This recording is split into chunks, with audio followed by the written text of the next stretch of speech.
boto mo, kinabukasan mo, Candidates Forum. Alamin naman natin ang tanong mula sa karehiyon natin na si Daniel Bautista. Panoorin po natin ito. Hindi ko naman sinasabing hindi pa sapat, pero napakaraming bagay na hindi pa nila naaabot. Yung mga bagay na yon, aming nakikita bilang presidente ko ng Brotherhood, ang layunin namin ay tumulong sa pinakamaliit na tao at yung hindi nila kayang abutin. Kanya po kung ang katanungan ko sa kanila, hanggang saan nyo ba mapapabot, lalo na sa taong mahirap, ang inyong mga ang inyong katungkulan. Ang katungkulan ay isa tong napakahalagang bagay.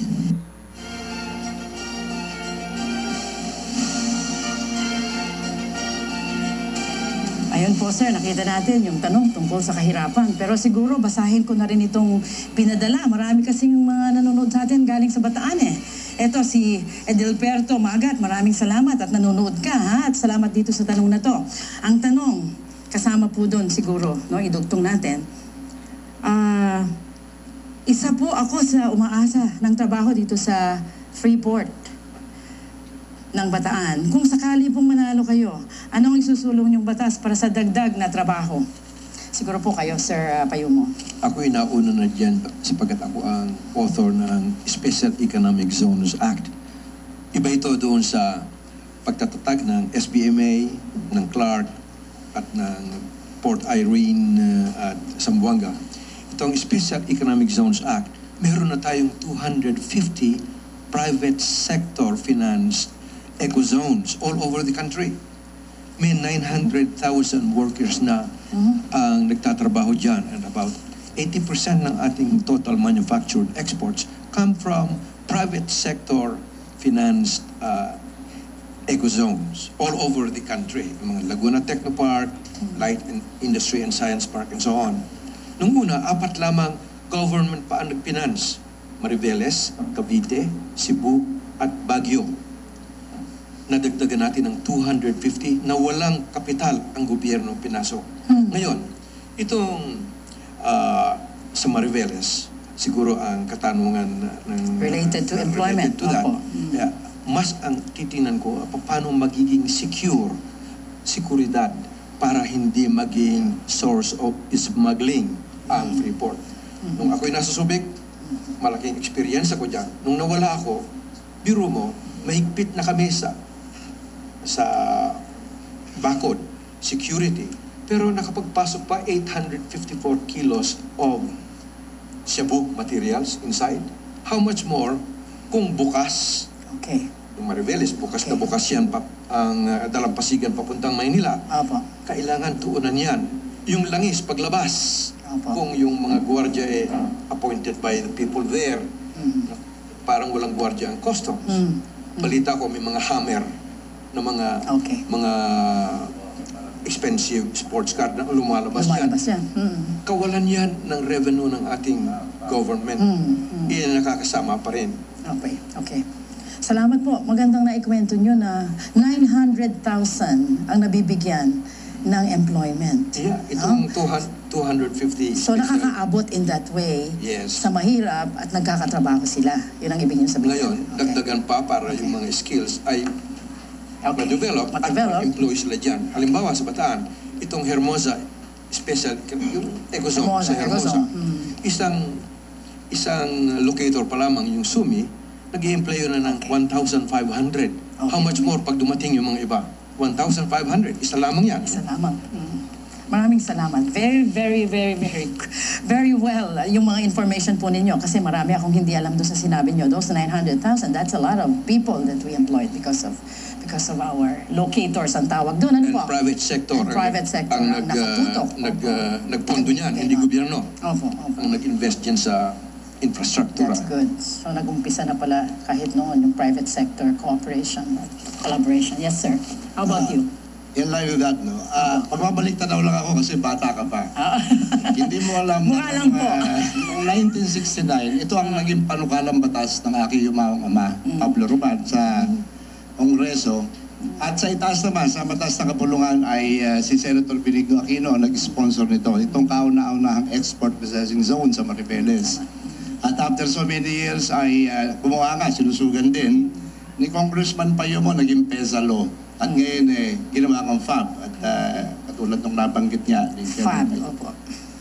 Kaya noong kasi ay nakita na nung ating mga leaders noon, Aki Yumao nga rin, na hindi lumalaki ang kabukiran at karagatan ng lalawigan ng Bataan. Kaya inisip nga niya na sa darating na panahon ay hindi na magiging kayang mamuhay ng maluwag ang mga kababayan namin sa Bataan. Kaya naisip nga niya na magtayo ng isang export processing zone na ito ay pinatter naman niya sa Kaohsiung at sa New York, yung Freeport dyan. Kaya sa ngayon, katulad nga ng nabanggit ni Congressman Payumo, ay halos 80% ng ating dollar income ay galing dito sa export processing zones na ninumpisahan natin yan sa Maribeles. May problema noon, kung baka mga birth pains, hindi natin alam yung mga social costs, etc. etc. Subalit ngayon ay pinagyayabang namin sa Bataan na kami ang nag-umpisa ng export processing zone at sa ngayon natutuwa kami na hindi lang lalawigan ng Bataan ang nakikinabang dito, kundi pong kapuluan. Magandang na-mention niyo ho yan kasi with the focus on public-private partnerships, malaking mechanism yung Freeport. But of course, as you said, kailangan bantayan. Otherwise, there will be abuses from people.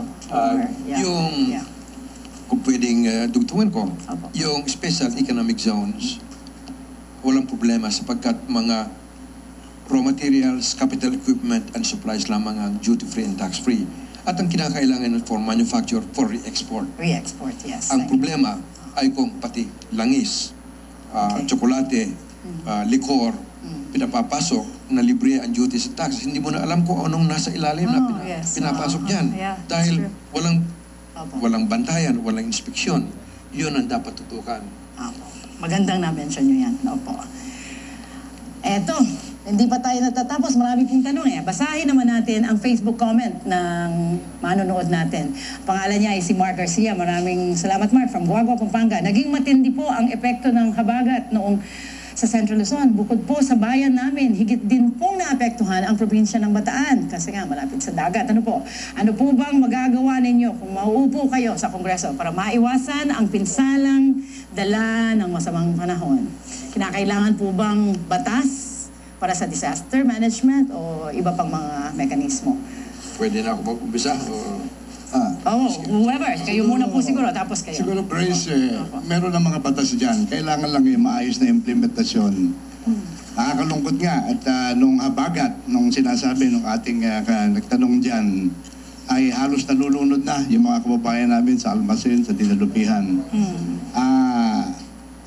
Hindi naka-perform noon ang aming governor pagkat meron siyang pansamantalang karamdaman siguro. Kaya napilitan ako i-text ang ating Pangulo at siya naman ay sumagot. Kaya kinabukasan nagpunta siya sa lalawigan ng Bataan. Subalit sa lahat ng pinuntahan niyang naapektuhan ng habagat, doon lang siya hindi nasa lubong ng gobernador. Kaya siguro marami na tayong batas yan sa disaster management. Ang kailangan lang natin implementasyon at common sense lang ng mga namumuno, malasakit na tuwi-tuwi na dapat ay lagi ka nandyan, lagi mong nasusubaybayan ang iyong mga kababayan kung ano na ang nangyayari sa kanila, lalo na sa panahon ng ganyan. Bakit po ba? Ano pa nangyari? Bakit hindi po mismong gobernador ang humarap? At kinailangan tumawag kayo kay... We were not able to convene the Provincial Disaster Coordinating Council sa kadahilanan niya na ang aming gobernador ay na-stroke noong December 2011. Siya po ang kalaban nyo rin ngayon? Siya po ang kalaban nyo ngayon? Kaya nakakalungkot din at wala namang gusto mangyari na magkaroon siya ng karamdaman na ganyan. Subalit, yun nga, siguro isa sa physical fitness ang kailangan na mga naglilingkod na 24/7 naman, alam natin yan. Kaya po pala kontrobersiya yun, yung mukhang nagkasakit siya at... isang burning issue of the day sa politika. Sige po, how about you? Kayo po, alam niyo ang kahalagahan ng isang hands-on public leader pagdating ng mga catastrophe at kalamidad na nangyayaring yan. Hindi lamang po itong habagat nito, nagsimula tayo nung pumutok ang Pinatubo. Halos araw-araw po pinupuntahan namin yan, hating gabi, dahil pinapasok po kami ng lahar mula sa Gumain papuntang Bataan, no? Ngayon naman po, with the climate change, ito pong baha natin, pataas na yan. Dahilan sa unang-una, nauubos ang ating mga punong kahoy sa bundok. Tsaka the climate change ay naririyan. Pero ang gobyerno, meron ng mga at-risk area na alam na ng lahat. Kaya titingnan lamang ng mga namumuno. Pero kung Makakalungkot. wala, they are not even around. Their presence is not felt. Sorry, sasabihin ko na ito. Pagkatapos humupa, doon na lang magpapadala ng isang supot na bigas at may lamang dilata. Hindi yun ang public service na inaasahan ng mga tao. Kailangan karamay sila. Pag may kalamidad, naruroon sila para nakikita man lamang ang kanilang pakikiramay. At saka makikita kung ano talaga ang kailangan dapat gawin. Okay. Ibang-iba po talaga yun eh. Ang local government official nakatutok kapag may disaster. So mukhang sa usapan natin ngayon, ang kailangan implementasyon. Ang batas, meron naman. Okay. Sa ating pagbabalik, mga katanungan naman mula sa ating sectoral representatives po ang ating pakinggan. Magbabalik ang Boto Mo, Kinabukasan Mo Candidates Forum.